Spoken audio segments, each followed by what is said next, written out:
Oh, you want to hit people with garbage cans. Now I got to cut you. Girl, put that razor away. I ain't playing no more. You put that fucking razor away, I'm gonna blow your goddamn pinky toe off. Oh, now you're gonna shoot me in my pinky toe. I'm not playing with you. I will blow that little black, gnarled, crusty, dead motherfucker the fuck off your foot. Now put the razor away. You must be crazy to pull your gun on me. You gonna be the nine-toe having this limping this bitch in Harlem. You don't stop fucking with me. Now put the razor away. Well, go ahead. Shoot, here it is. There it is. Shoot, quick, go ahead. Take your best shot.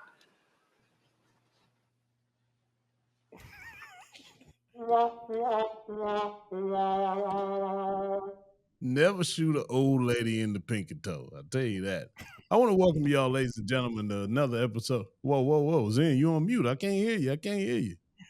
What in the world was that, man? How you gonna have the joke and don't finish with the punchline, Right. man? What happened? What the world is this, man? I didn't make the clip. That's the clip. That's the way the clip was made. I ain't got nothing to do with that. That's TikTok, baby. Boo that clip. Boo that No, clip. that's your boy Trump doing the TikTok. That's Trump, man. Ladies and gentlemen, family and friends, I want to welcome you to another episode of Coach E Game for All Seasons, brought to you by Perfect Time Fitness in partnership with Hooked Restaurant. Go to 23091 Emory Avenue, Warrensville Heights, Ohio.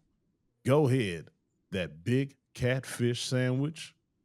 He got lamb chops, too. You know how you blacks be with lamb chops? He got the best lamb chops in the city, so I've heard.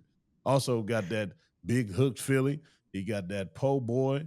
He got that Rasta pasta. He got them big shrimp, not the little shrimp. He got the big butterfly shrimp dipping that cocktail sauce. Ooh, wee, change your life. But I am your local neighborhood high school football coach, strength coach at Twinsburg High School football program, local neighborhood high school basketball coach, local neighborhood high school track coach, also, most importantly, co-CEO El Presidente at Perfect Time Fitness and Meal Prep, head trainer at Perfect Time Fitness. To watch this show and every other piece of content that we got going on the YouTube channel, go to YouTube, type in that search bar, Coach E Game for All Seasons. It'll pop up with everything that we got. Also, to download this podcast, wherever you get your podcast at, just go ahead, hit that arrow, push the button, whatever you do to download. I know you know what to do, so just do it. Email the show, gameforallseasons@gmail.com. And I did mention that contest last week, so I'm going to mention it again. Inbox me, BIGEV216 on Instagram. If you are a master debater, or if you think you are a king or queen of debating, give me a subject. Tell me what you want to argue about, and the best subject and the best presentation will win. We will give you a segment on this show to argue said point. So I challenge each and every one of y'all. Good luck to you. We got all the business out the way. Now let's get to what we do best. That would happen to be the show.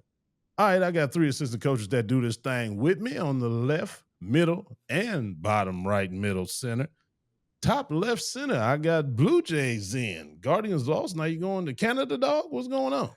So B knows, growing up, I was a Toronto Blue Jays fan. So, hey, they back in the postseason. They wrecking shop.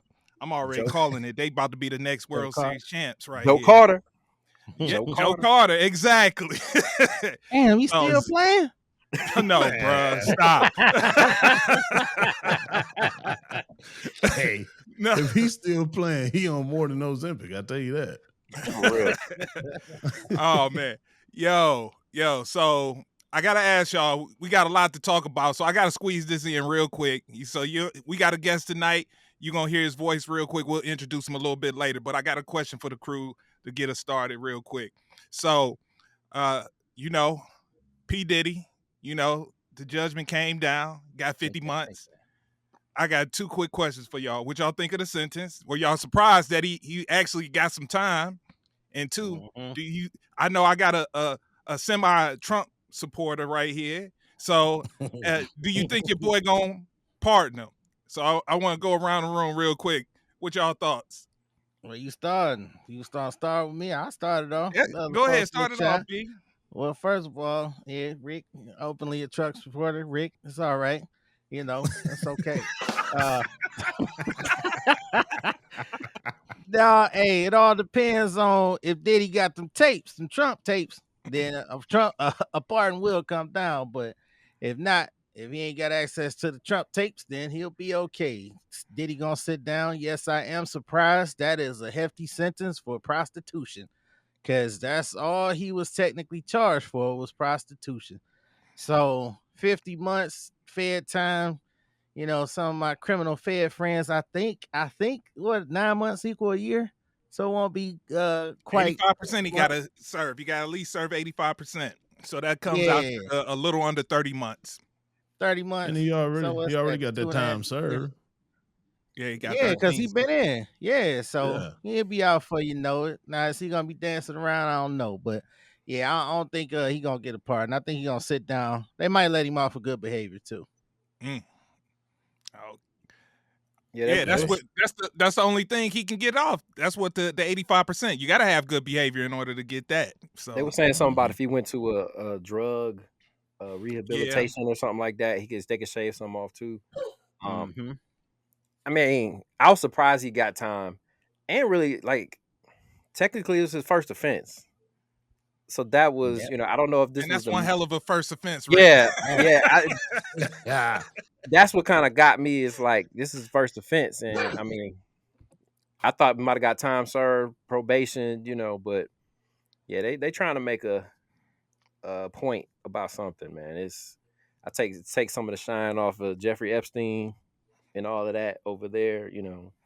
It's definitely Byron. It's Mhm. definitely something Yeah. else going on around I these know exactly what it around these is. parts, man. Epstein is something else. I tell you when it come around to me what it is.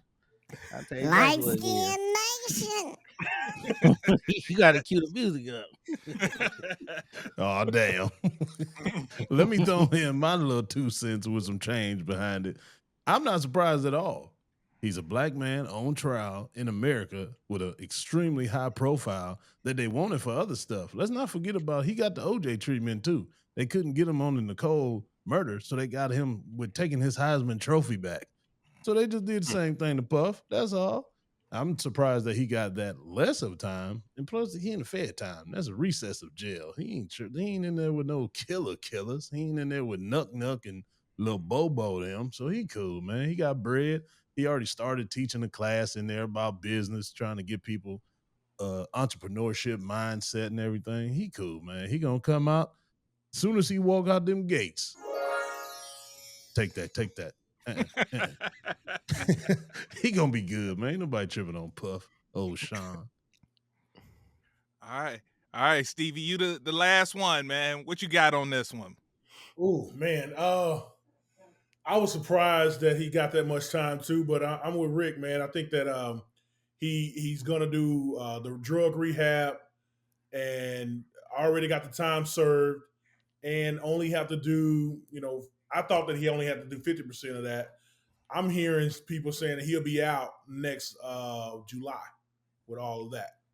So, he sit down for a minute. He ain't coming back out to perform or anything like that. He need to go sit down somewhere, man. Just go back, go and sit down somewhere. I know he lost a lot of money, but a lot of money that he lost, he still got a lot of money left. Yeah. If he's sitting down with 100 million, then he's fine because he went in with $1 billion, and Cayman Islands, baby. Damn. Yeah. So I know he hid some money away. So if he coming out with 100 million, just sit down and just ride it out, bro. That's the truth. That's the truth. So I had to throw that out there because we got a lot of other stuff we're gonna get to, and that big news had to jump on that. But what's good, fellas? Everything good. That was a good way to start off the show. At the bottom middle side, we got Taboo Timmy Young's Cavs Browns hat doubled up. I know that boy hot up in there. What's up, hot boy, Mr. Beezy? Yeah, I am. I'm baking.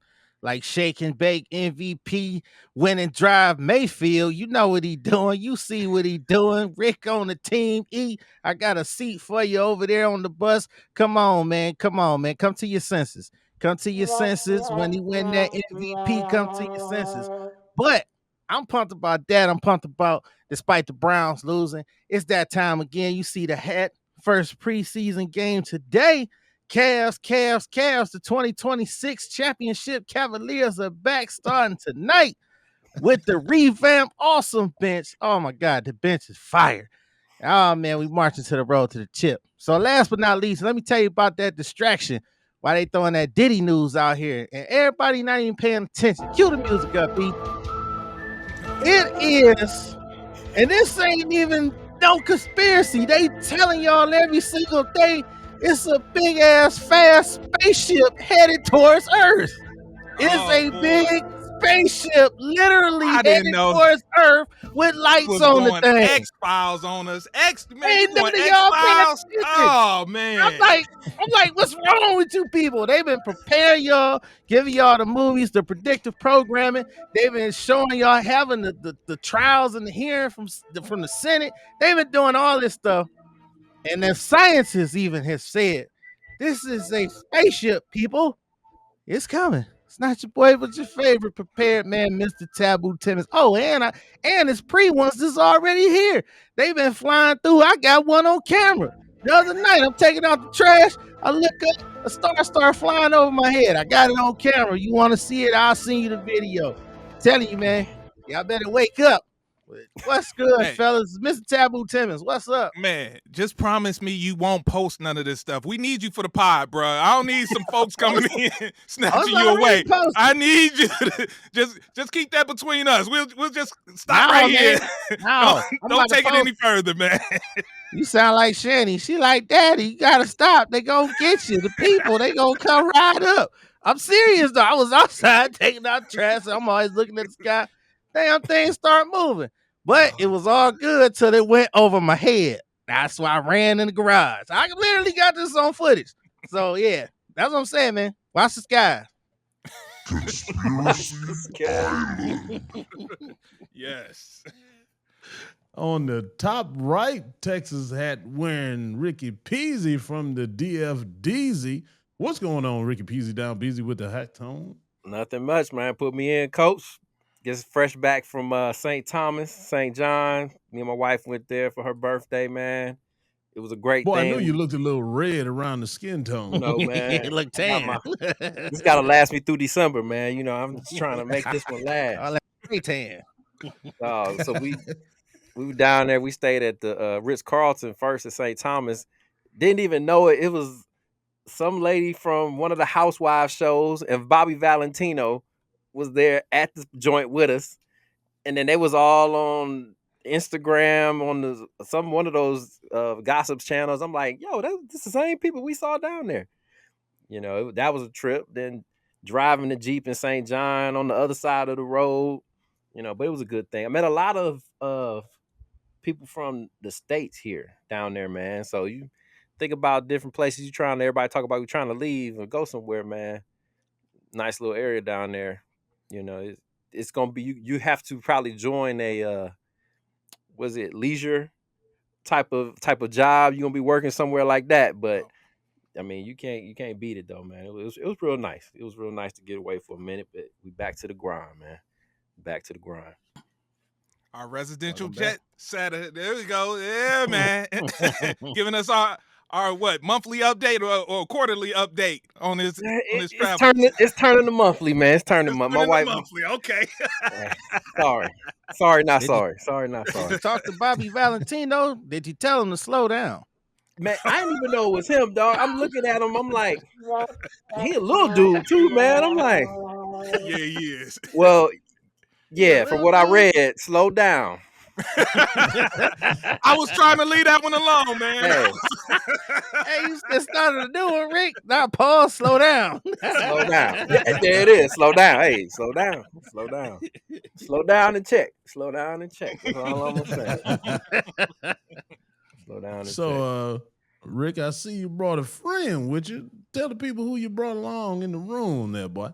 Well, man, I'm about to get this rivalry week around these parts. You know, Browns about to play Steelers and Texas about to play OU. So I had to get my man Stevie Lee, a.k.a. Big Chief, a.k.a. Big Stevie, a.k.a. Mr. 512. Had to bring him in the building so he can come talk about a couple things with us, man. You know, he my big homie up in Ohio. Stevie my big homie down here. So Stevie Lee to the podcast. Welcome everybody. Welcome, Stevie Stevie Lee in the building. Welcome in, brother. What's going on, fellas? I don't know. Well, I guess I should introduce myself a little bit. I from Shreveport, Louisiana. So I'm from the South. You guys are from the North, and I'm feeling y'all's humor going on right now. From the South, played football in Shreveport, Louisiana. I went to Evangel Christian, a small private Christian school, and got recruited to play college ball at the University of Texas. So I played 5 years there. I was playing as a true freshman. I broke my foot uh, and took a medical red shirt and finished there. So Rick was talking about the Red River Rivalry game. I would love to put my 2 cents in on that because I feel like there's nothing else. I mean, you guys probably experienced that Michigan and Ohio State. Or am I not supposed to say Michigan in here? You're not supposed to say it first. I'll tell you Yeah, that. yeah. Reigning champs. Just say reigning champs last 3 years. That's all. Get E going. And it's the big V, the Ohio State University, the big You V. know what I'm Ohio saying? State University. All right, y'all got to school me on that. But you did say something right there though, because we don't call it the OU Texas game. We call it the Texas OU game Yeah. here in Texas, but in Oklahoma they call it the OU Texas game. So even though it's played in Texas, so but anyway, we can get into that. But man, I'm just happy to be here, man. Really nice to meet you guys. I love the banter. You got a fan now, man. I'm be checking in every week now. So this is fun. And Rick is my guy, man. If I have any ball questions, pause. There you go. He's officially in. If I have any football questions, Rick is always my guy, man. He's a football knower. He knows football, so I'm just happy to be here, man. I'm an open book. Y'all ask me anything, I'll answer it if it's PG.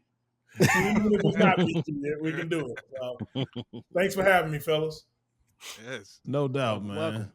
We appreciate you coming by. And since we on this rivalry week situation, the Twinsburg Tigers just played the Nordonia Knights last Friday. It was our homecoming.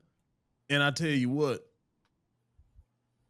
But they are who we thought they were. And we let them off the hook. Man, Jack, listen to I this, know it was man. homecoming. I know it was It was homecoming too. It was homecoming, man.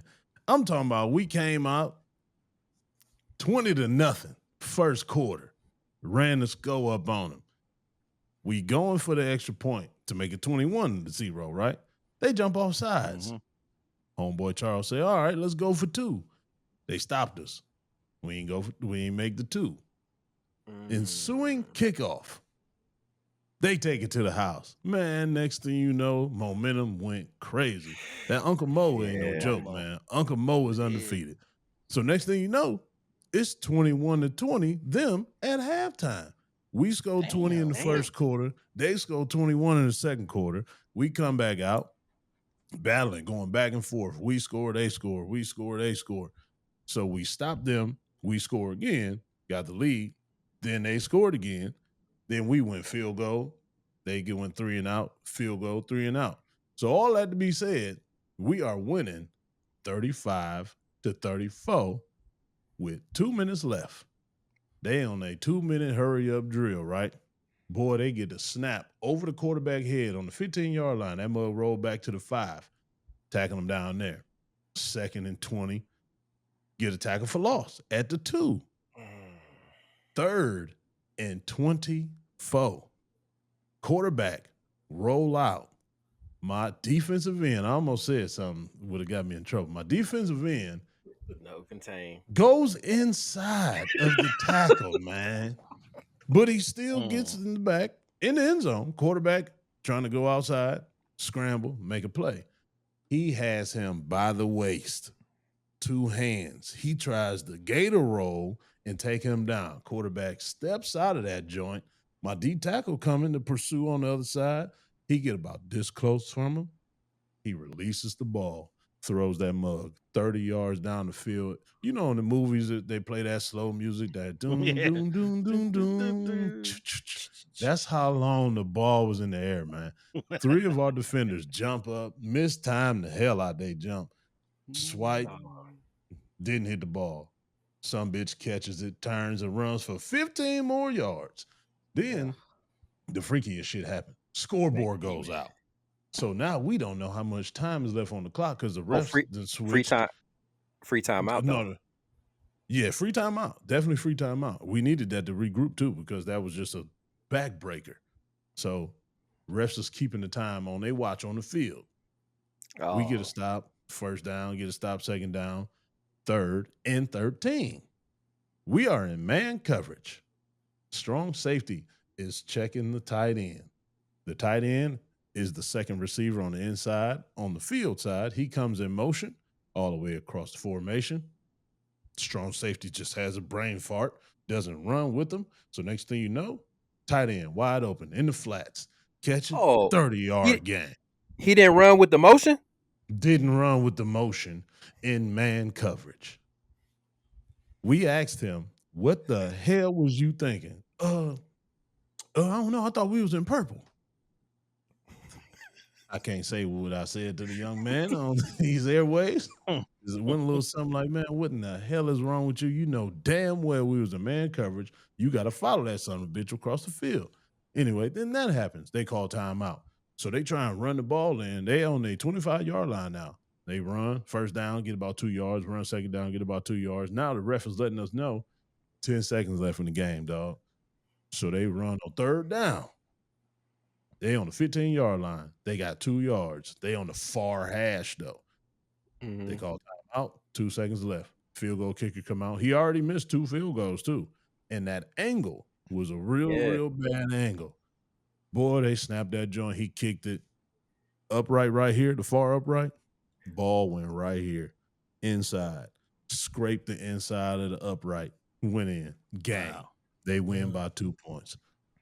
I said, man, us as a defense, we got to get off the field on that end zone situation, get that safety and get the ball back, or at least run with the man in man coverage, and you don't know what happened at that point in time.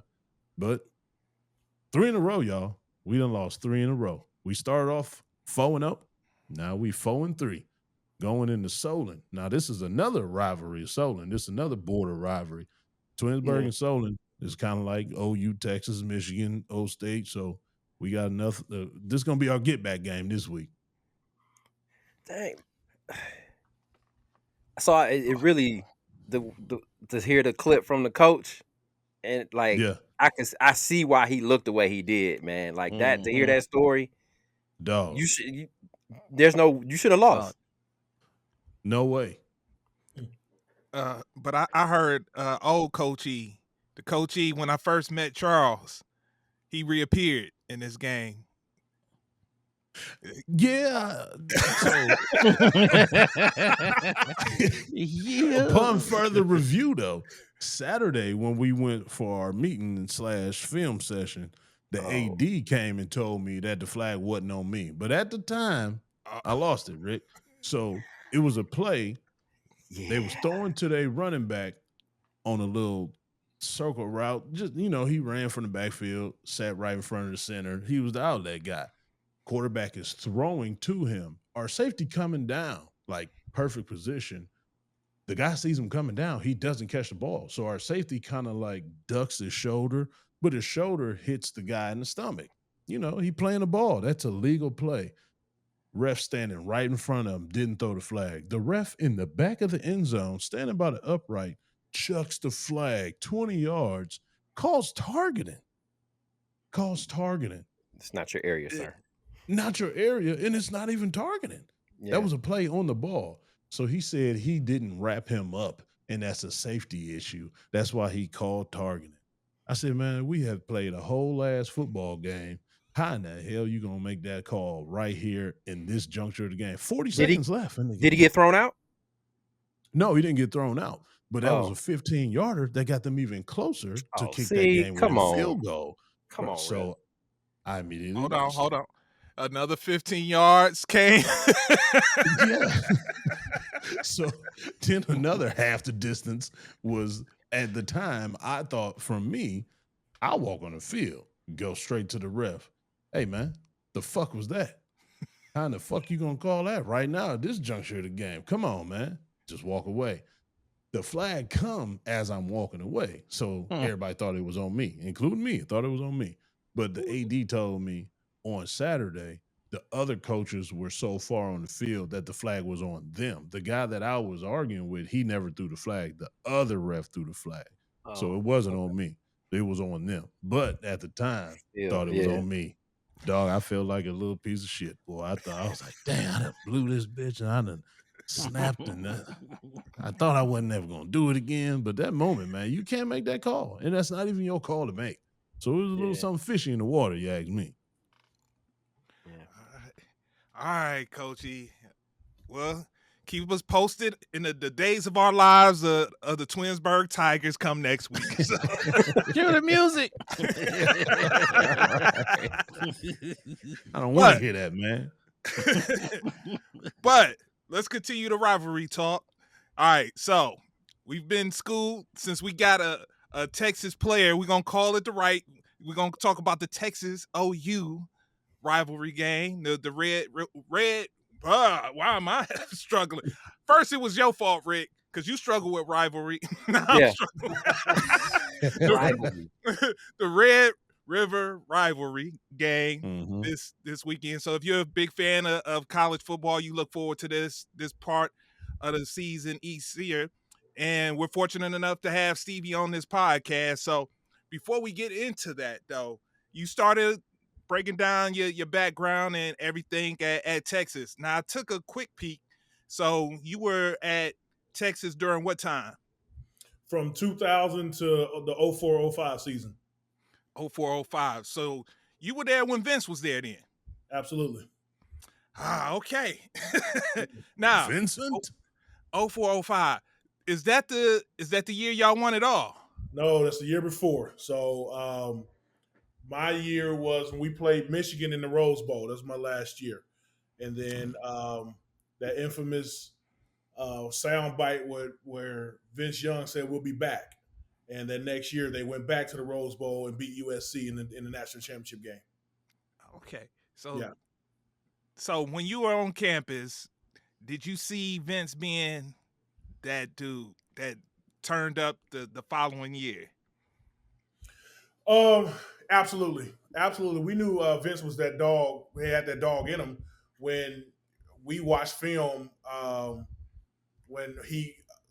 Whenever someone commit, we have a team meeting, and during that team meeting, they'll show the highlight film of the person that just committed.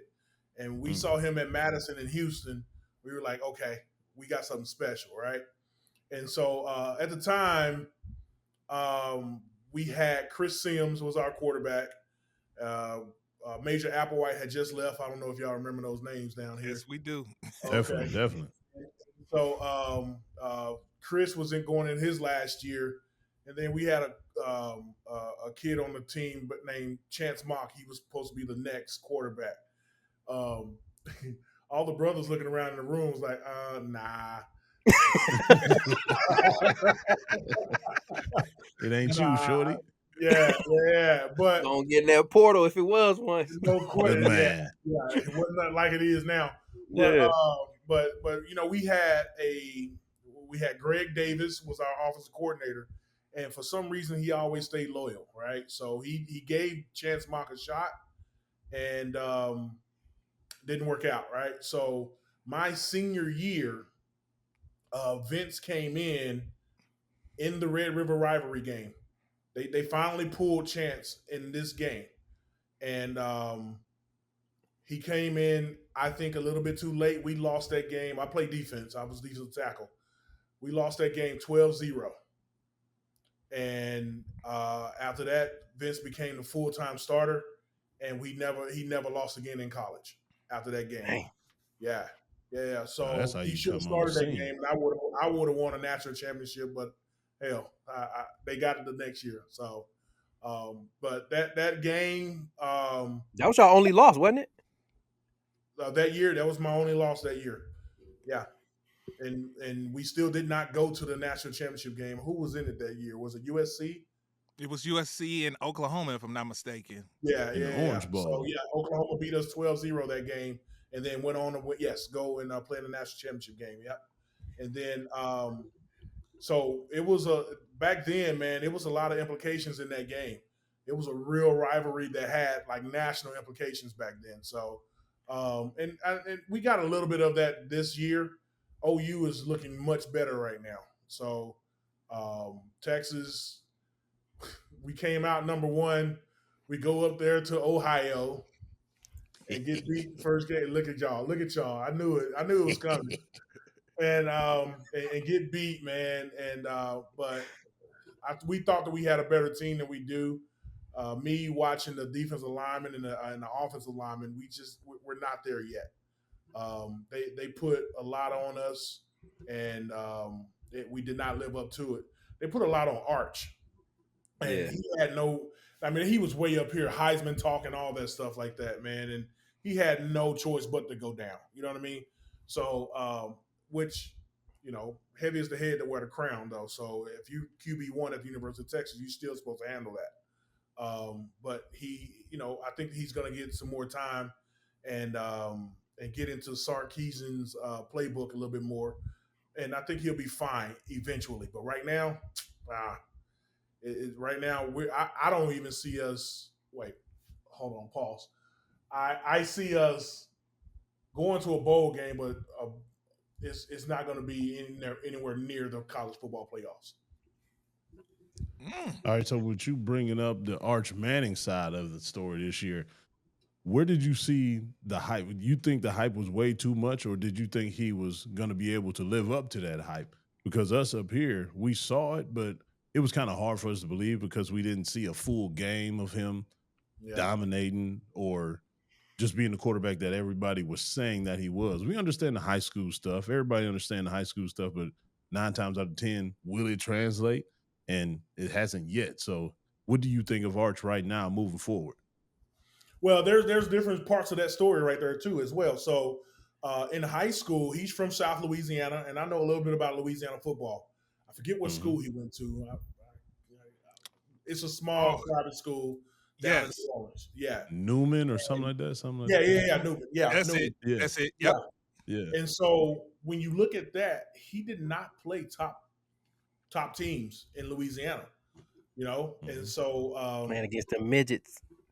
yeah, and he really got to the University of Texas off of his pedigree, if I'm being honest, right? His name and pedigree, right? And so but now fast forward to last year when Quinn Ewers went down. We stole one of y'all quarterbacks, Quinn Ewers. So when he went down, Arch came in 2 games and played very well. And then, they would throw Arch in for short yardage and for little wrinkles that we had last year.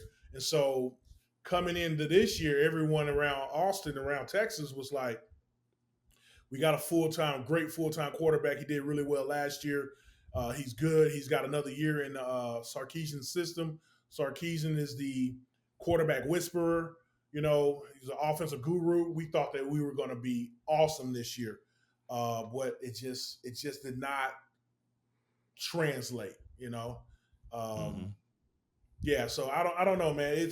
It's a little disheartening how much he's regressed.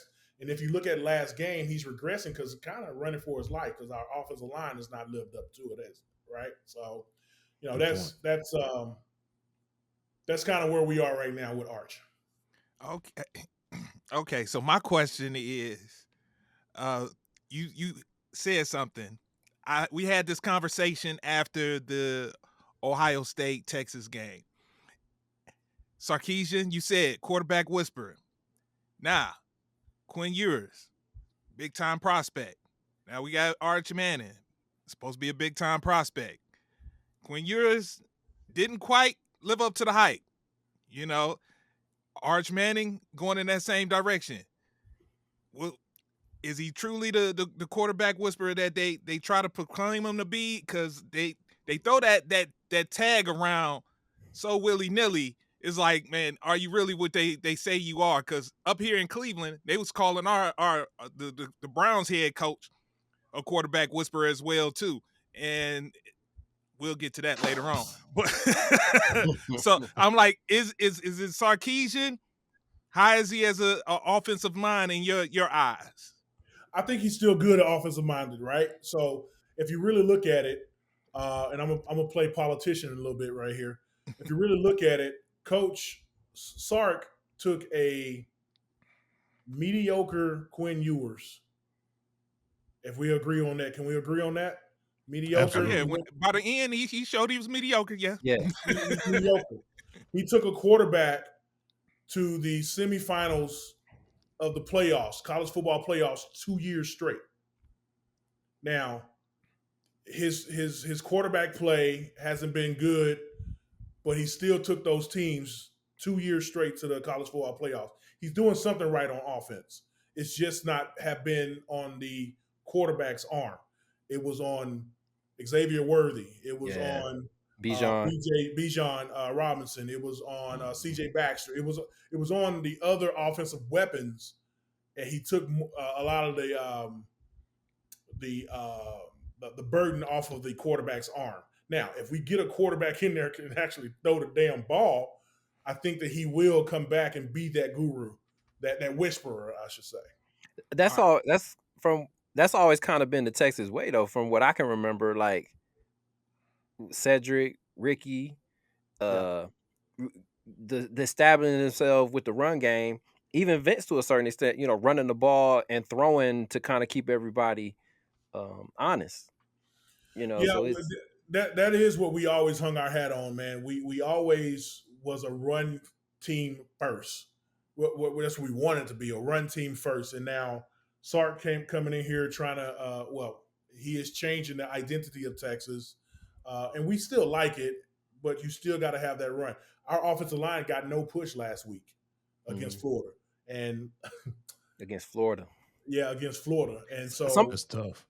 Somebody had a good point. I forgot who it was. They said this was the first time Texas played somebody who could match them athlete for athlete. Yeah. Mm-hmm. So the game before we played Sam Houston, which is a small college here in Texas, guys. It's like everybody's every it was a 6A football team. But everybody was getting all happy and like, yeah, Arch is back now. He's finally got his rhythm. And I was like, nah, let's think about this. Sam Houston didn't have DBs that can run with our receivers. So he was confident seeing wide open receivers and he can step into a throw. Now, when we went to the swamp and played Florida, and those DBs was actually running with our receivers, and that throwing window was a little bit tighter, then Arch butt got a little bit tighter. You know what I'm saying? And so it was pause. So it was the level of competition. People was thinking that he was back, but I saw it. I was like, man, yeah, he got confidence because we played this team. Wait till we get somebody that's going to be able to run with us. Yeah. Okay. So coming off this loss to Florida, as you mentioned, now we head into the big game, the Red River Rivalry. Thank you. Say it for me, brother. At the Cotton Bowl. I can only say it because I'm reading it right here on my screen. So. Okay. All right. At the Cotton Bowl, you just mentioned Brent Venables got Oklahoma playing some good football. Yep. So how do you like your chances going into this Red River rivalry game? There you go. Man, so I got mixed feelings. It's early in the week right now. And I kind of got mixed feelings right now, right? So I'm really upset about what happened in Florida. But it's really hard for the University of Texas team to lose 2 in a row. We hardly ever do that. I don't remember the last time we've done that. So we're going to come out fired up in this game. But in the Red River rivalry, the best team doesn't always win. Yeah. This is a real rivalry, guys. Like, Records be damn too. Like yeah, it's been years no where question. Texas, yeah, Yeah, was really, really good, and Oklahoma. We went to that one game where it was like they should not be in this game with us right now. And yeah, yeah. That was last year, right, Rick? Did we go yeah, last year together or two year years before ago, it last? was 2 years, year 2 years before. ago. And so me and Rick just sitting in the stands, and I'm just fired up, and I haven't been in years since since my first daughter was before she was born. So 18, 19 years I ain't been up there, right? And it's like you can cut the field in half the long way. Line. One side is burnt orange, one side is maroon. Like They call it crimson, but yeah, whatever. it's maroon. Yeah, and the other thing is, so the other thing about this whole rivalry, it is the stadium is split straight down the middle at the 50-yard line, and but the tunnel that we have to run out of, there's one tunnel that both teams have to run out of, and our locker rooms are across from each other. So it's always been some jawing. Like it's away from the cameras up the hill in the underneath the stadium. So as they're walking out, we're walking out, and it can get real nasty under there, right? But what we have to do is we run out onto the field. You know, they announce it, and we run out onto the field. We run out underneath their fans every year. They don't flip it. We're running out through their fans every year, and so we get fired up from that.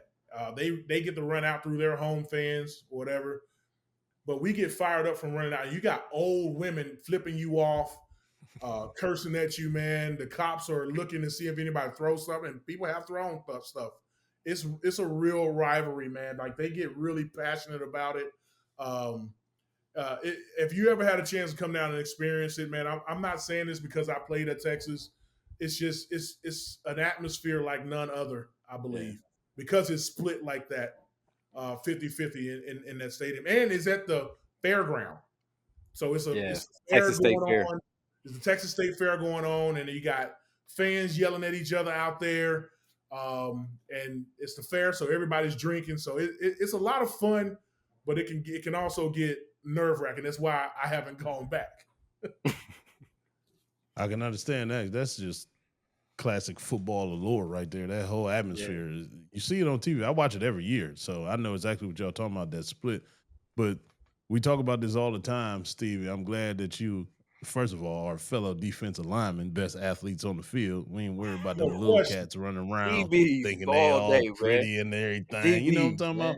We do the grit, the grind. We put in that physical work. Every play, you ain't got no choice but to hit the man in front of you.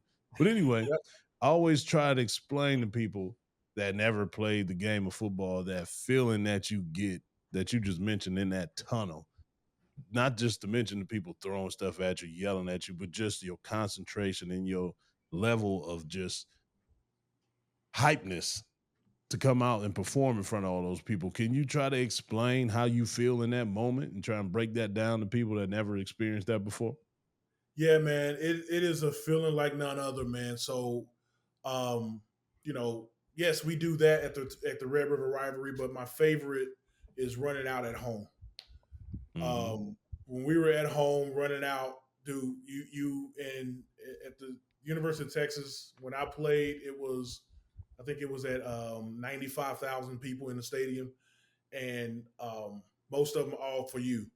And running out after they did our montage on the video board and running out to that crowd through the band and all that stuff, man, there's no other feeling like that, man. It was something to it's something that my kids even talk about, like ask me, how's it like? And I can hardly explain it, but it's a great feeling. Now, in the same breath, when I was in college, in high school being recruited, I went to an LSU game. Ooh. And their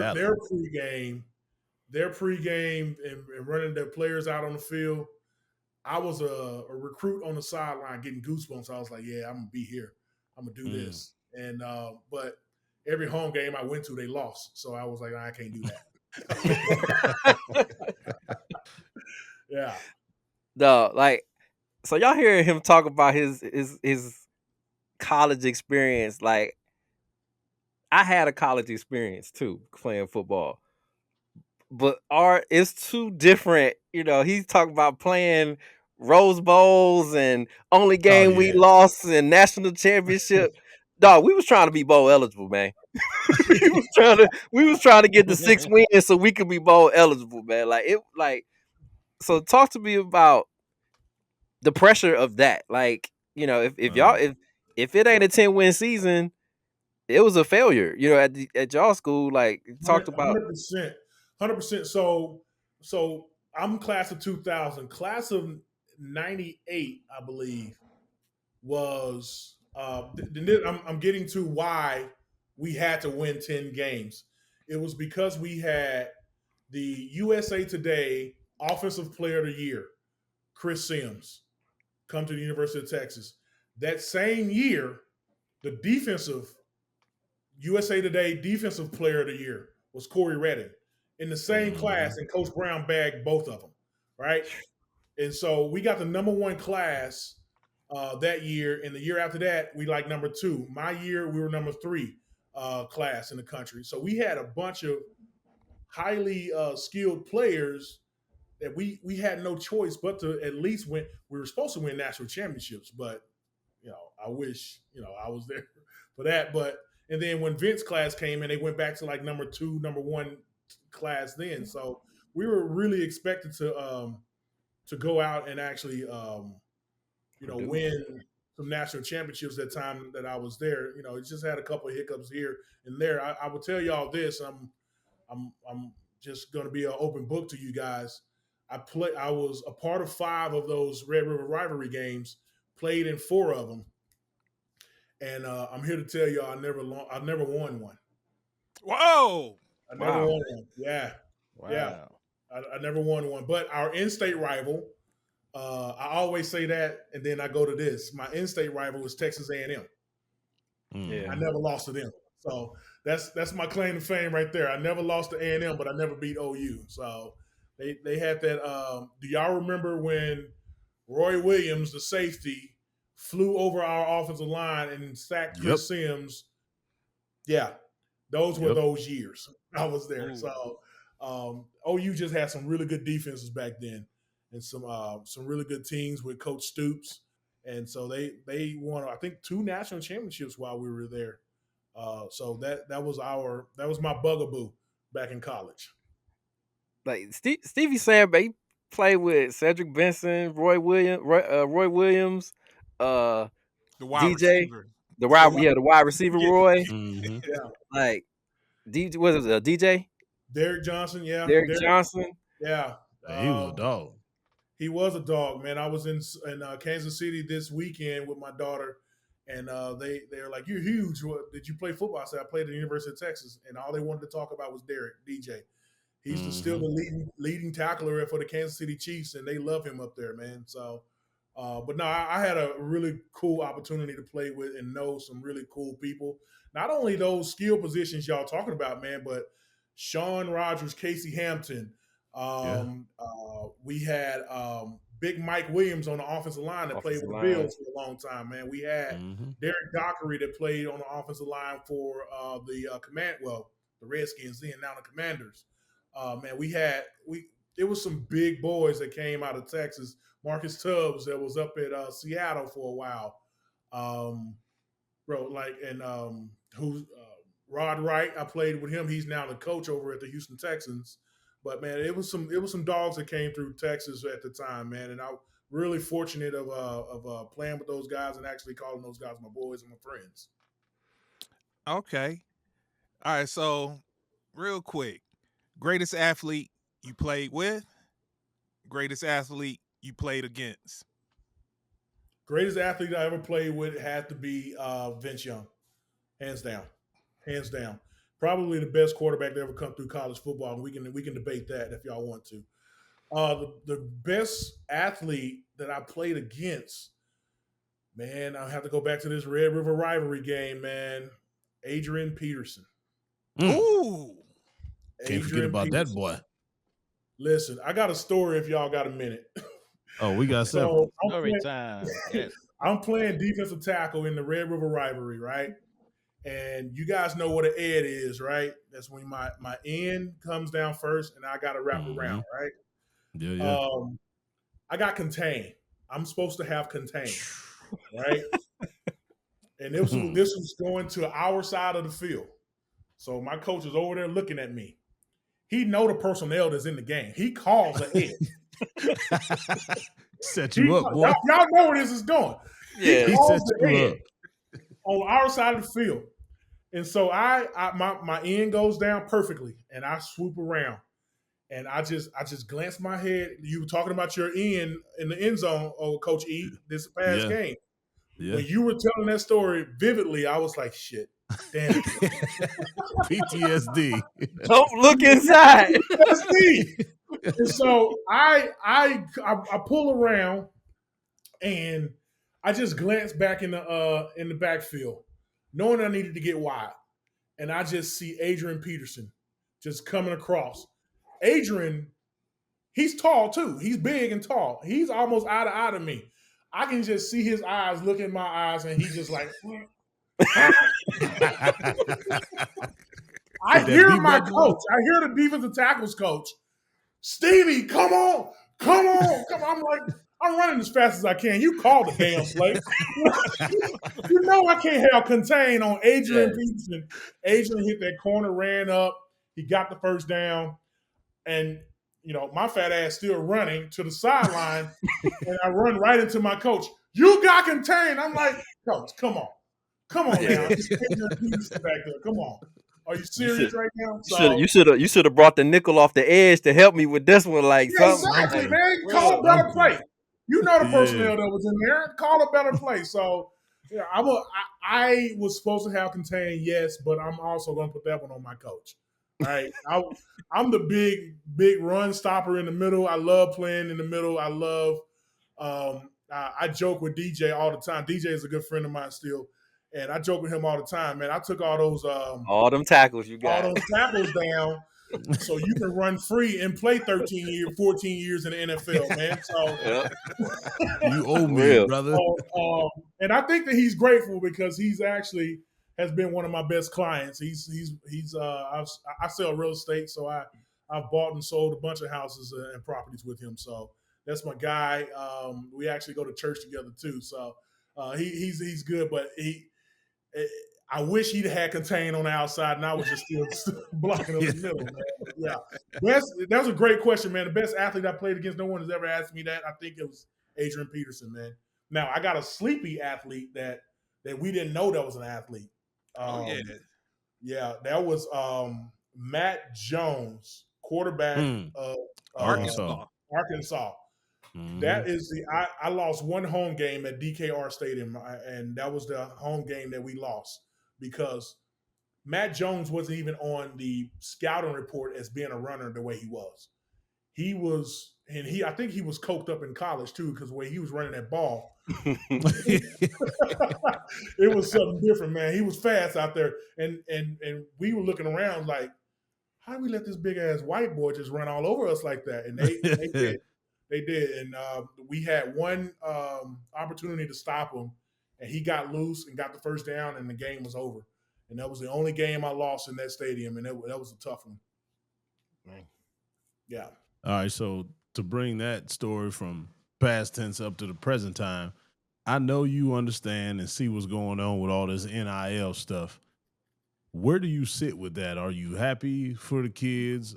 Are you mad that we never got the opportunity to get it? How do you feel about the NIL and where it's going from now? You see it down there at the University of Texas. Them boys down there, that's real NIL down there. I know that's another level. It is. First of all, I am pissed off at my mama and my daddy because I was born 20 years too early. That's it. You know what I'm saying? Too early, 20 years too early. When I go back, and I probably shouldn't have done this, but I went back and I looked at my rankings coming out of high school as a defensive tackle, and I was like top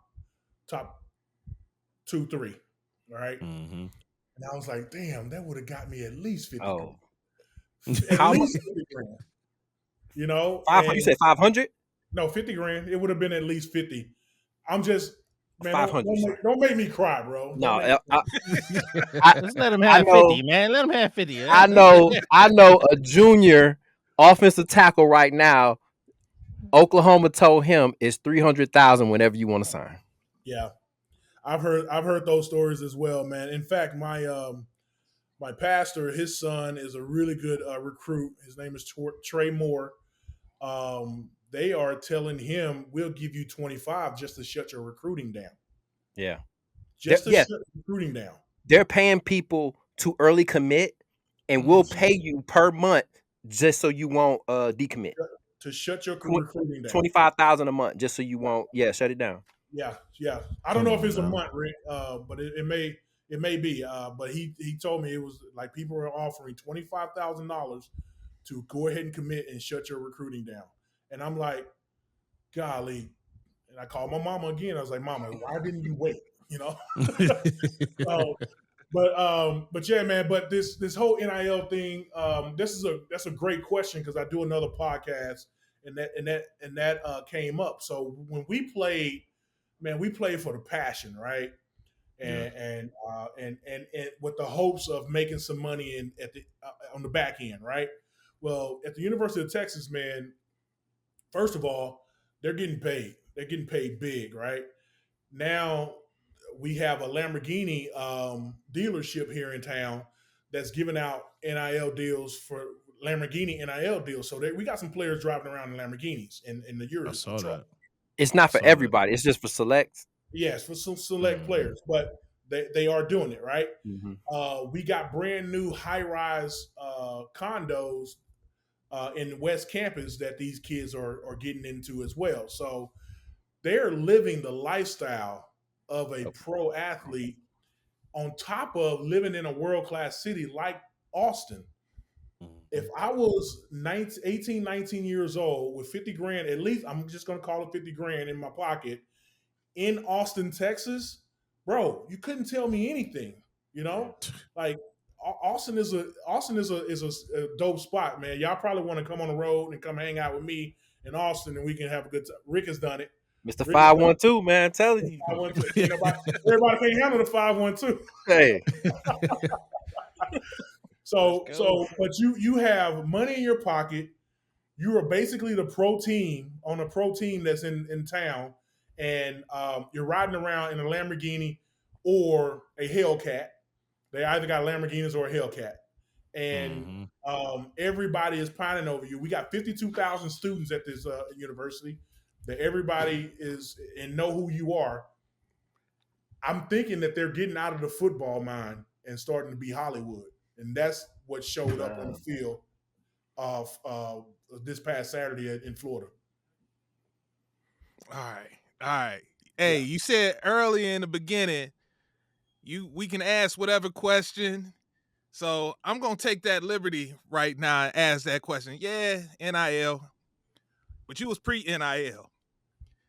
Talk about the pre-NIL that was going around back then when you was at Texas because you was at a major university. Don't tell me about some of that under the table. What did you get to witness and see with your own eyes when you were at Texas? Okay. Good game handshakes.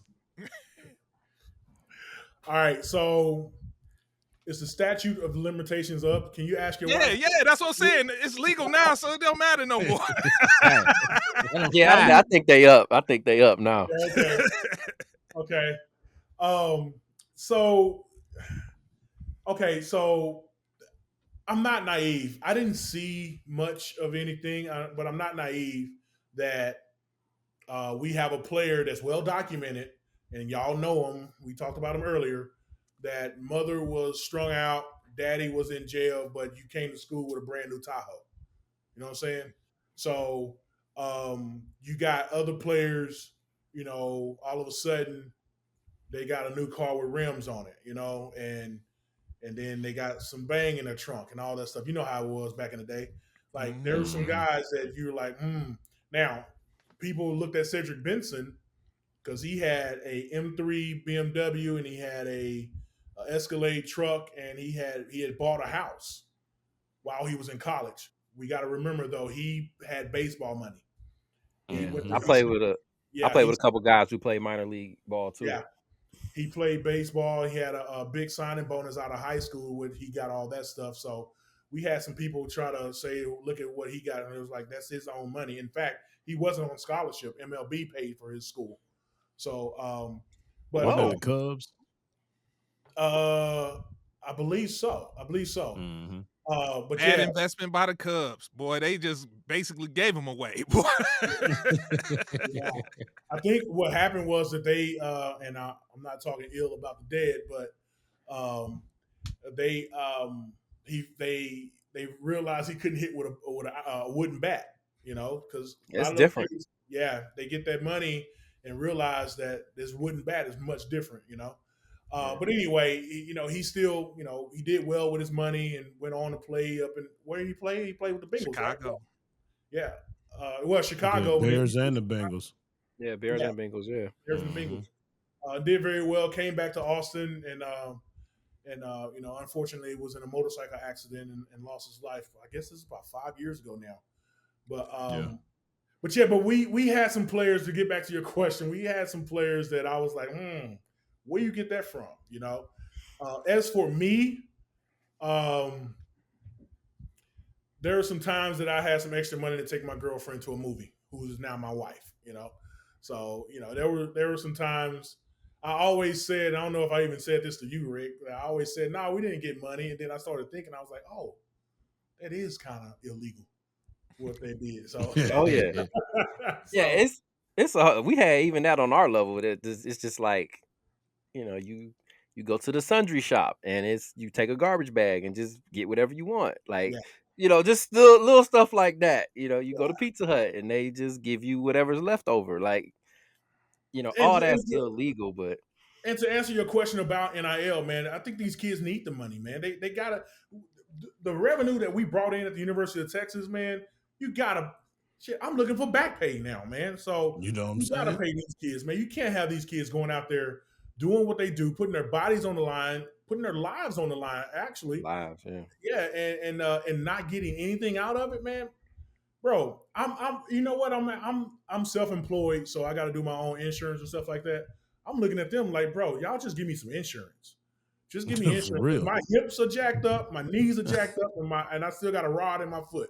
So just give me insurance and I'll be fine. So, and maybe I'll hire Rick's wife Courtney to help me litigate that court. My only caveat is they got to do something first before we give them the money. That's I have a problem with giving a kid out of high school, $2 million, and he ain't even done nothing yet. Like, dude, man, you look up Arch's his bag, what he has. Have y'all seen that bag? $6.8 million, man. 6.8. And several duffels. So my last Texas question: are we going in the portal to find a QB? I don't know. I don't think so. I think we're going to ride with him, with Arch. I think we're going to need the 5 years that coach, and I was talking to our strength and conditioning coach earlier today, and we were talking about what was happening on the field and things like that. And he said, Stevie, can you believe in the 5 years we've been here at the University of Texas, we've never gone to the portal for an offensive lineman? Never. We had to replace Banks last year, who's a first rounder. We had another first rounder, I forget his name, but we had some NFL guys that came off of our line that had all got drafted, and we didn't go to replace them from the portal. We thought that we had it all locked in. The guys we have look good. They look real good, like big football players, but they just don't. They haven't jailed yet, and we should have gone to the portal for that. But I'm gonna push back. Like, the University of Texas can't take everybody in the portal. You know what I'm saying? Like, I'm saying to play to go get somebody from the portal, it would have to be the O State guard, or you see what I'm saying? Like, for me to plug you in, big school to big school. I ain't taking no guard from La Tech or Toledo, Delaware. 100%. But are you saying that the University of Texas can't do that? He's saying it wouldn't be beneficial for them to do that. Oh, see that's a whole different process though, because now you gotta tell a kid at Ohio State, hey, there's a starting spot for you at Texas.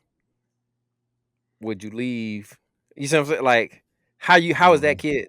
Those kids aren't always in the. I don't think those kids are jumping in the portal. If I'm starting at Oregon, why am I leaving Oregon at the hopes of going to Ohio State or going to Texas? Because we're going to give you 50 grand more than what the other Oh, that schools. part of I it. was Okay. I was just about to We're say going to that give you duffel was nice.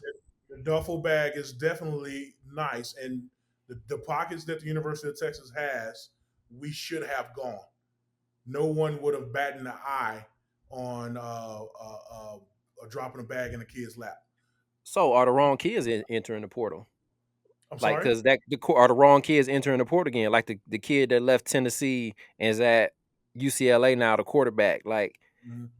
for here So you Him say definitely. D yeah, lineman and O lineman really got the leverage. yeah. So I don't think when you say the wrong kids entering the portal, I think that the entering the portal is second. They know their worth before they go to enter. In fact, another coach on the staff was talking that soon as we got finished with that game in Dallas that we lost to Ohio State last year in the semifinals. When we lost to Oh, them, that one. yeah, that one. When the team got back to Austin, the first meeting was with the GM. They're like, I got an email from some such and such, and they're offering me this. So we need to renegotiate my contract if y'all want me to be here. It's a business now, and these kids You make gonna do it? Any O yeah, lineman and D lineman? Yes, yeah. yes. So they're not entering the portal. I think people are entering them. You know what I'm saying? So Mm-hmm. so so so yeah. So that's where I don't know how they call it the Wild Wild West, and it really is because teams are recruiting other teams from other players from other teams, and dangling the money in front of them. And Correct me if I'm wrong. Cause go ahead, E. My bad. it's no tampering either.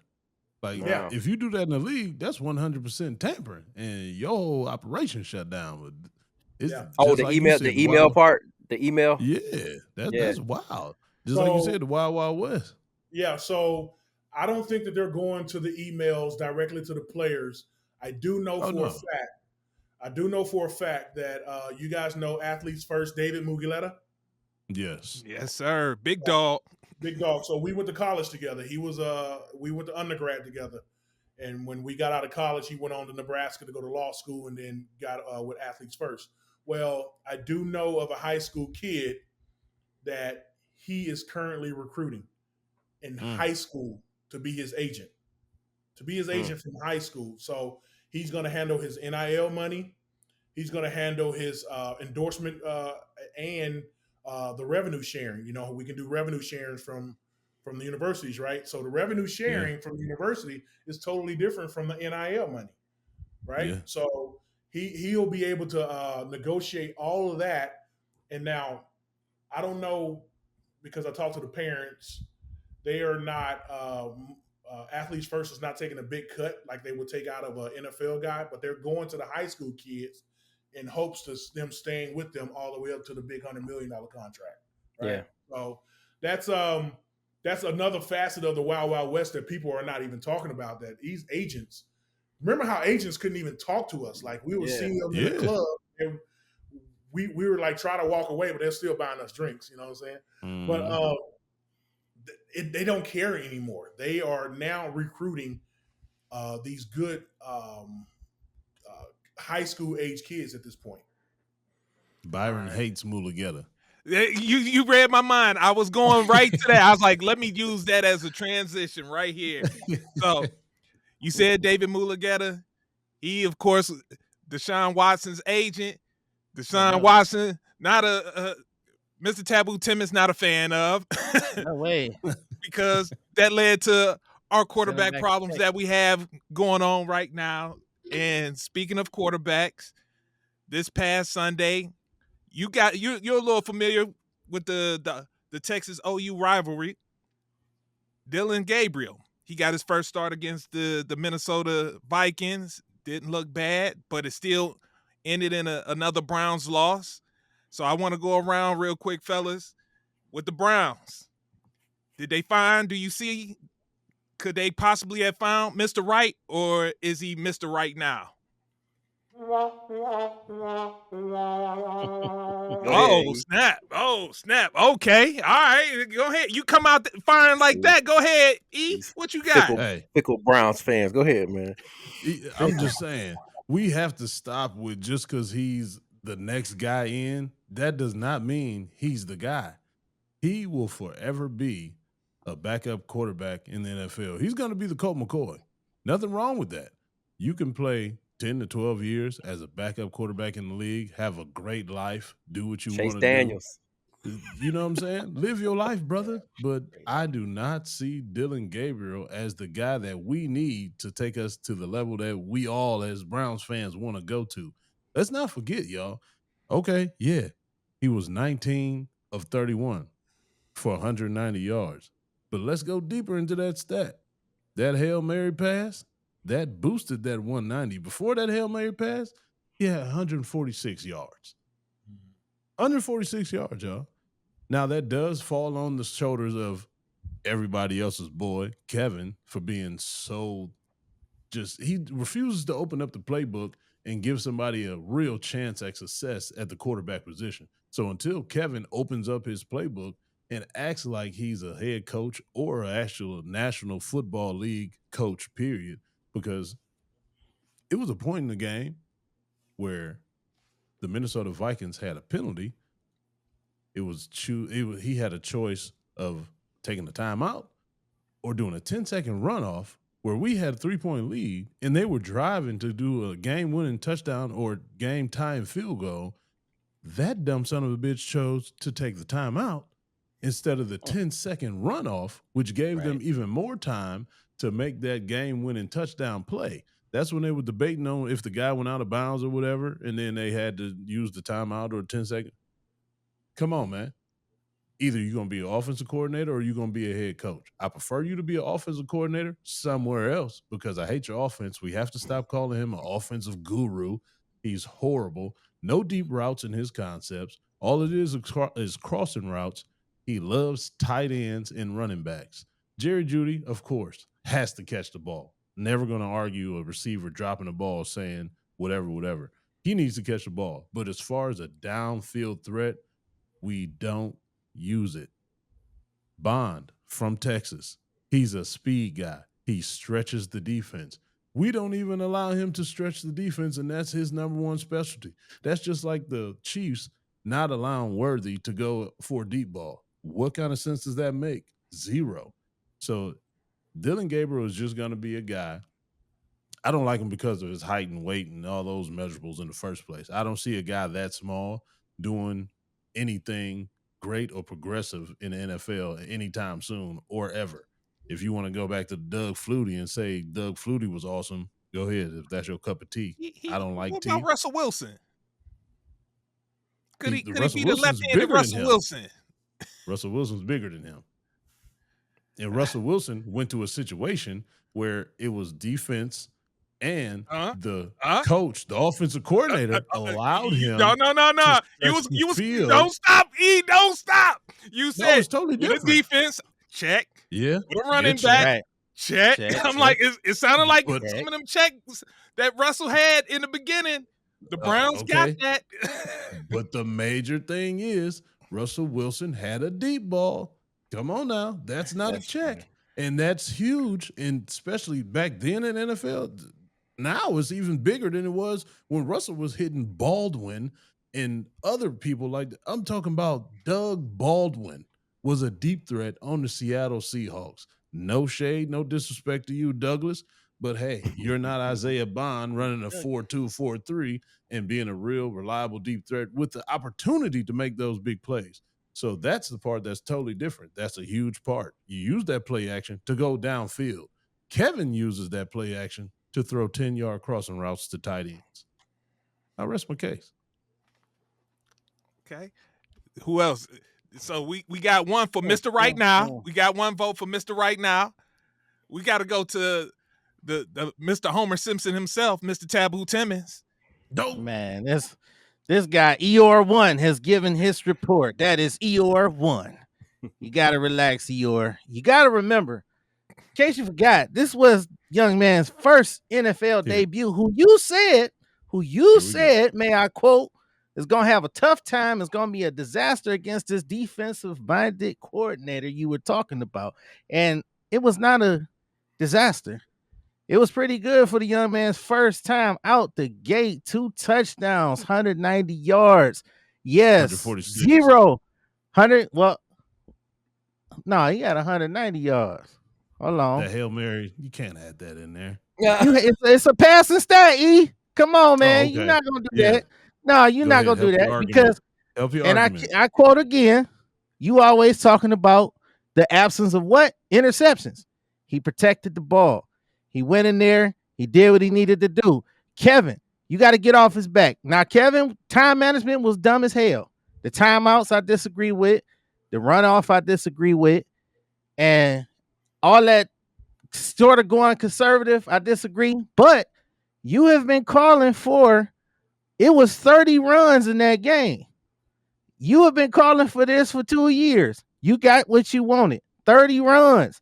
Junkins had 23. He was a stud. The other guys ran 30 runs. Actually, 31 to be exact with Dylan Gabriel, but 30 called run plays. So you gotta relax, Eeyore, because the young man, he did good. Now, can he be long term? I think he got the potential because out the gate, first game against a defense like that, and y'all gave this man flowers for being a great defensive mind, and you said he was gonna be a disaster. That was a B plus, A minus performance. I will say I wanted to see him go deeper down the field. Pause. I wanted to see him go down the field in bigger chunks. I do want to see that. But we're talking about his first NFL game. Come on, man. You got to give him a little more praise than that.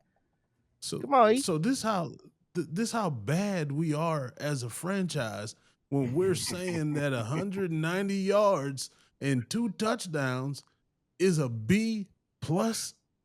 Come on, man. That's how I'm giving that first game out the gate against a decent. Now you was praising Watson for doing 190 yards. You praised him in that Ravens game. No.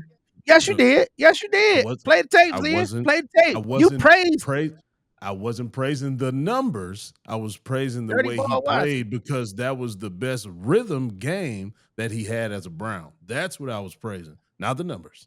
Big difference. Yeah, but the guy that we went and broke the bank for, we lost a great quarterback to be Stevie Lee. Stevie's favorite guy, Baker Mayfield, with the Red River Rivalry, right? His favorite guy. You know, we lost Baker for that bum Watson, who you defended many times when he had subpar 200 games, a veteran. This was the Rook's first game. He came in. No, I want to say he ain't ball out, but he did enough that was a winnable game. Had, in my opinion, Stefanski did better with them timeouts at the end, and maybe not it went as conservative, maybe not 30 run plays conservative. I think we could have won that game. He still threw the ball 33 times. Not bad for a rookie performance. Save us, Rick. It's not enough data, man. I need 3 games. He got to do first game. I'm gonna call it luck. Although I am happy he didn't turn the ball over. That's as a quarterback. That's rule number 1. Take care of the football. And I didn't see a lot of bad plays. But first game, that's lucky. Second game, okay, now you're doing something with consistency. Third game, now you meant to do those things. So I need more data to show. Who are our next 2? We got the Steelers. Who else? The Steelers. I think the Patriots. No, not the Patriots. And then, like, with the Steelers, Dolphins, and Patriots. Yeah, Steelers, Dolphins, then Patriots. Okay. My thing is, though, with the trading of Flacco. Joseph. it's it's I don't know what they're doing, man. It's just that for me, that's a problem. Like the Browns are browning right now. Smartest dummies in the room. Right. So it's that's a problem in itself. So I need more data. Man. Zen, you So- on mute. I was in, you on You on mute. mute, Zen? You on mute, Zen? I was I like, hate put the pin in move, that. We'll but- put. Yeah, we We'll gotta come back to that. All right, I want to get Stevie's thoughts on someone that I'm sure you've seen a few times when Texas played OU. And again, why is it OU when it's the University of Oklahoma? That's I another never thing understood don't that either. So, but anyways, but yeah, Stevie, that what's together. your thoughts on Dylan Gabriel that you saw while he was in college? And I'm not sure if you was able to catch any of the highlights from the first game or anything like that. What you think how he projects out as far as a NFL prospect? Well,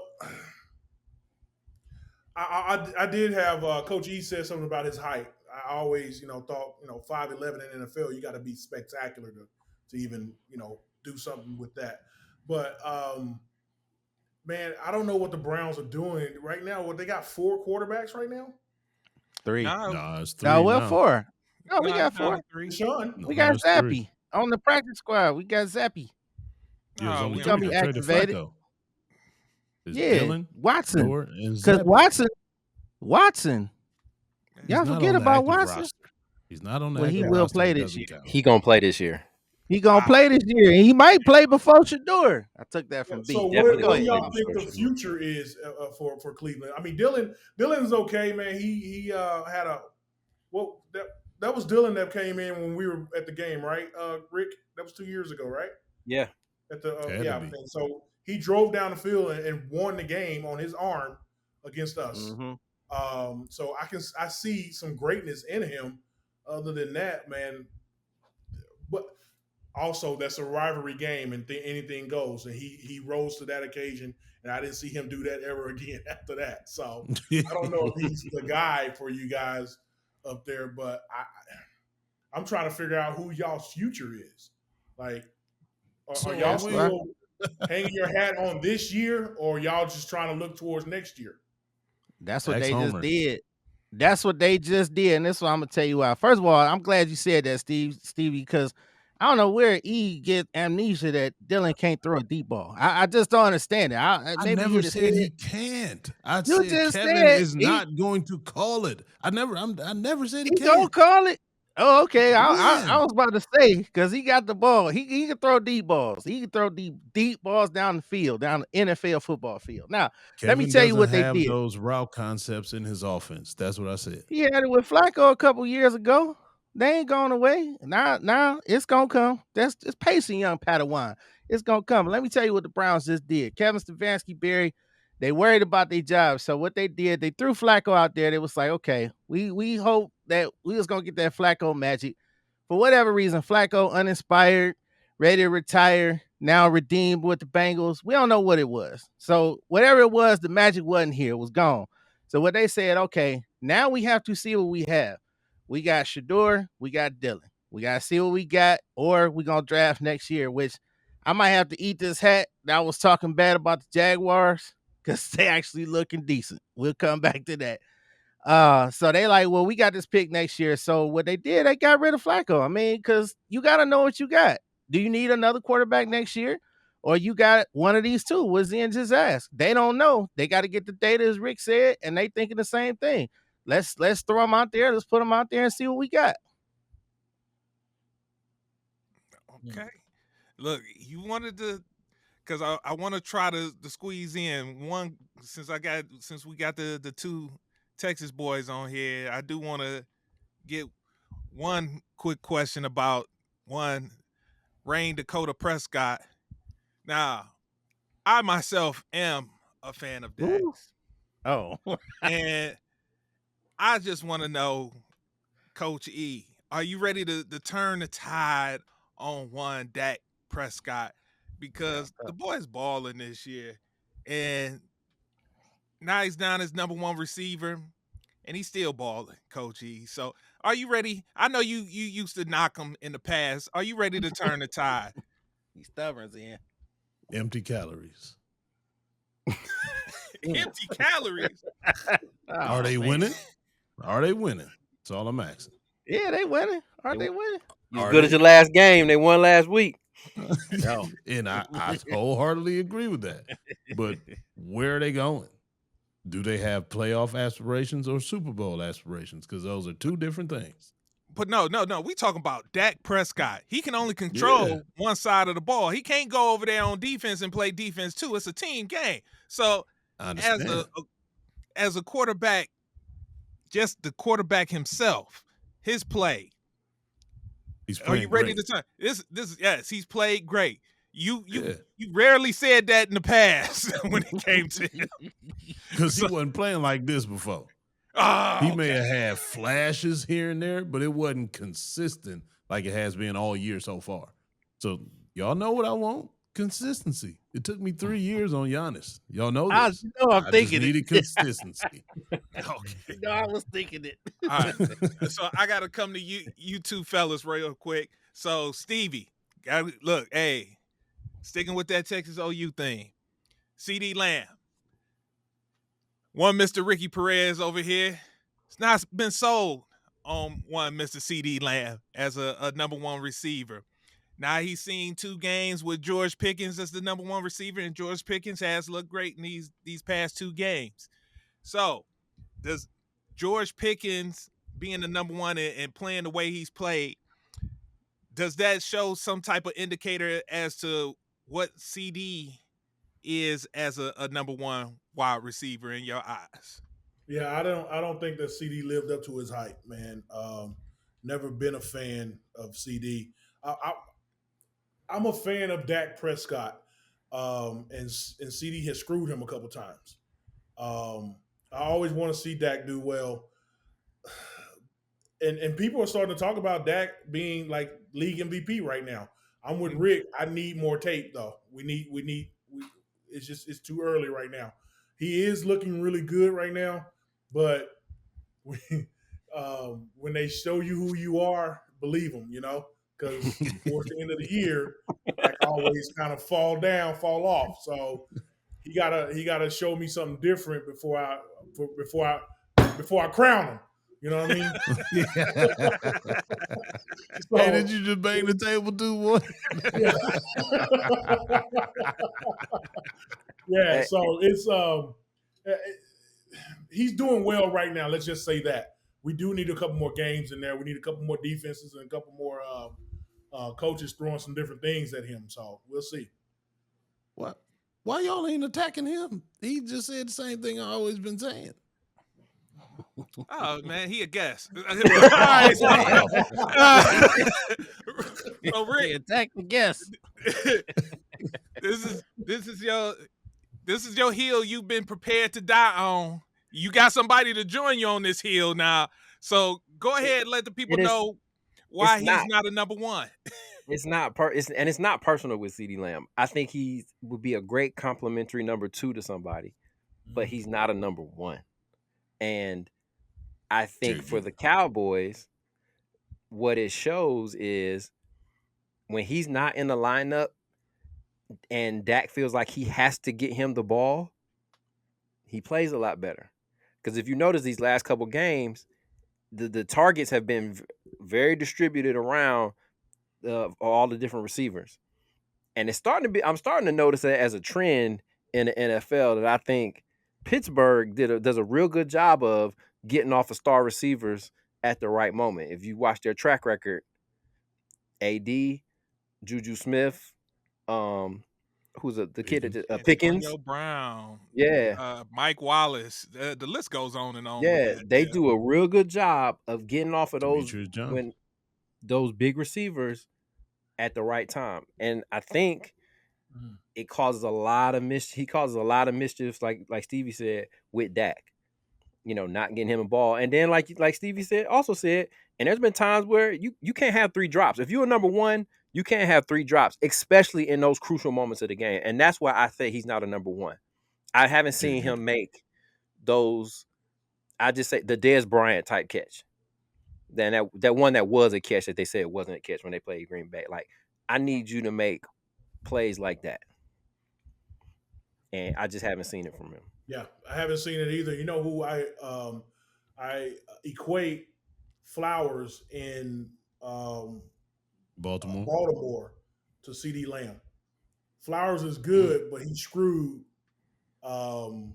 quarterback. Lamar. Lamar. He screwed Lamar last year and the year before, actually.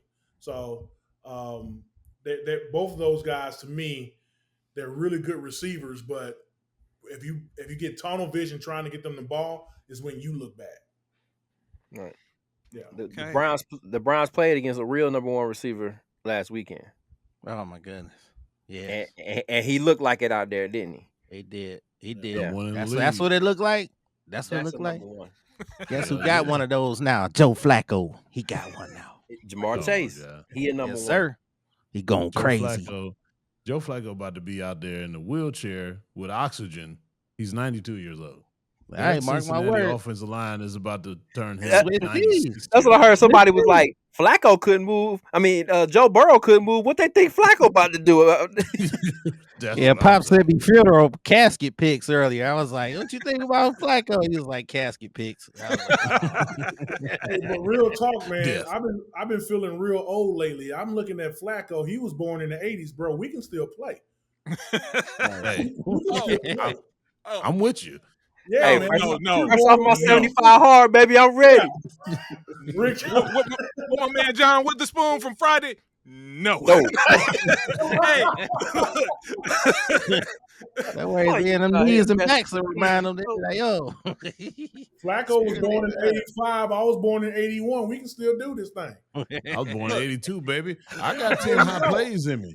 I got 10 hot plays a game. Give me the ice tub, hot tub, Bengay, You said massage. 10, you got 10 a game?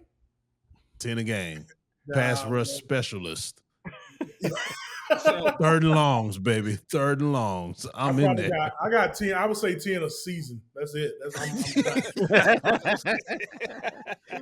I can't check nobody right now. Shoot. Hey, see? Hell no. That's what's And wrong we with over you, here talking the about fast Flacco, people. man. Hey, I can come off that edge real quick. Now, I ain't saying what it's going to look like, but I can come off that edge real quick. Hey, would you have contained on Adrian Peterson? 100%. Adrian Peterson today, not back then. Hey, as soon as the ball is snapped, I'm running lateral. Contained already. Exactly. Yeah, like, hey, I ain't got cut back. That ain't my. I got You know, contained. I forced them That's to your y'all. job. Y'all figure that out. All right. Hey, man, that was good. Oh man. Hey, Stevie, appreciate you jumping in on this pod, taking us down the Red River Rivalry. Yes. There you go. You got it. Yes. Got it. I worked it in my head so many times. I finally got it. But yeah, appreciate you taking us behind the curtain, and plus all your other football stories. It was great, man. Appreciate you jumping on. No, I appreciate it, man. Y'all got something special here, bro. I really enjoyed you guys. Y'all keep it up, man. Y'all, like I said, y'all got a fan now, man. So I'm gonna put it in my list of podcasts to listen to. Give me a shout out every now and then. I'll be listening. Okay. man. Come on now. Hey, I got a question though before we go. How can I grow one of the beards, man? That's the coolest damn beard. It look like you know some stuff. I need one of those. Can you tell me the secrets? Hey, man, it started in the water in Louisiana, man. I'll ship you some. Yeah, please do. In the boot. They send me that crumb cake instead. I need some of that water. Yes. Okay. No question, man. But I appreciate you guys having me on, man. I'm always available if y'all have some other topics y'all want to talk about, man. I would love to come on. I appreciate it. Coach E, Yo. you got a post-game word for us. Come on, man. Absolutely, I do. All right, ladies and gentlemen, gather around, take a knee, all eyes on me. Today's word is prove it. I'm going to say it again, prove it. I always come on here talking about how you putting yourself in position to get these jobs, to get these opportunities, to grow in life, to be a better person, to earn more money. Now you're at that point. Now you just got to prove it. You don't have to prove it to nobody else but yourself, because you're the one that's been doing all the hard work. You've been the one that's putting yourself in position. Yeah, you got a team that help you out here and there, but it's still you that's doing the do and putting in the work. So just prove it. Everybody is waiting for you to prove it. They know you got it in you. You just got to believe and know that you got it in yourself. All that's left to do is just to prove it. So go ahead, prove it.